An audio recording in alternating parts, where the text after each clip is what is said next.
And at 3:30, we're gonna get our first 3:30 game. We got number 4 Alabama, who's 6-1, traveling to South Carolina, who's 3-4. Bama favored by 11.5 points on ABC.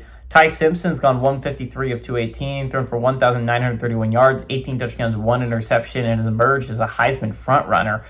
Jam Miller has had 70 carries for 282 yards and 2 touchdowns, and Jeremy Bernard has had 33 catches for 472 yards and 5 touchdowns. Lenora Sellers for the Gamecocks got 90 of 139, thrown for 1,134 yards, 5 touchdowns, 3 interceptions.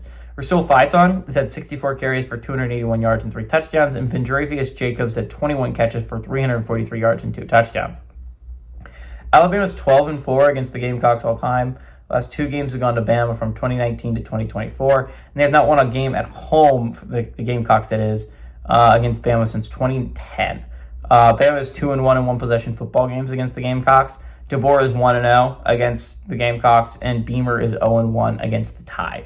Again, that was a thriller last year if you didn't remember it. That one really hurt if you're a South Carolina fan, because if you had found a way to win that football game, you would have been in the college football playoffs. You can say that about the LSU game as well if you're a Gamecocks fan. But this year, they're not going to the college football playoffs. They're not even close. But they can really end Bama's hope. Again, Bama has put themselves in an excellent position. I thought after the Florida State loss, this was a team that was dead in the water. And while that loss really hurts you when you're talking about trying to get that seeding wise, right? Because you're looking at the Big Ten, and it looks like either Ohio State or Indiana is going to go undefeated down the stretch.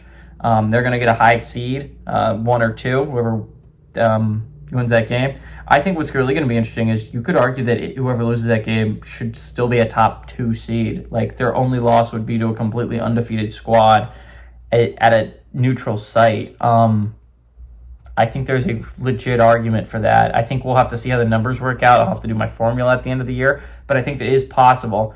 You're talking about the ACC. I think it'll be really interesting, but Georgia Tech is, if they win out, they would get a very high seed. I think if they win out, they get a 2 seed in the tourney. The Big 12 is really interesting, and if you're Bama, you feel pretty safe about getting a top 4 seed as long as BYU does not win out and win the conference.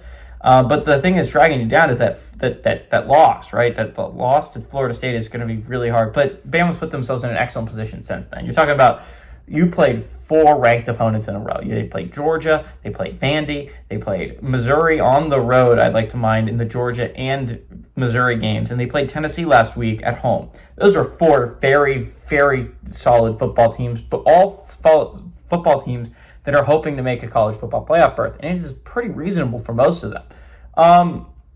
And Bama beat all of them in a row. Now, again, Bama has put themselves in an excellent position now because they could lose another game and still probably be fine in the college football playoff picture. Now, again, that Florida State loss really hurts, and it would make it very interesting if you were to lose another football game to, say, a bad team like South Carolina, and if Florida State continues to lose games, that would really hurt you.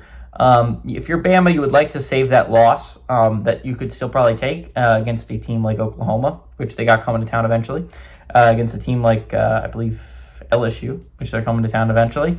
And then they got a road trip to Auburn. So again, 4 somewhat reasonably hard football games left on the schedule if you're Bama. Now again, Bama under DeBoer has been amazing against ranked opponents. It's been awesome, right? They've played really well when they're playing up to their competition.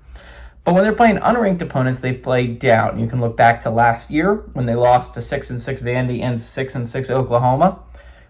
You can look back to this year to start the season where they were playing on the road against unranked Florida State, and they fumbled.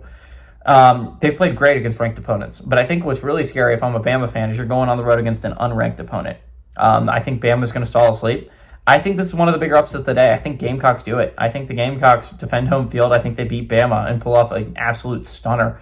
Give me the Gamecocks to win and obviously cover because they're pulling off the upset.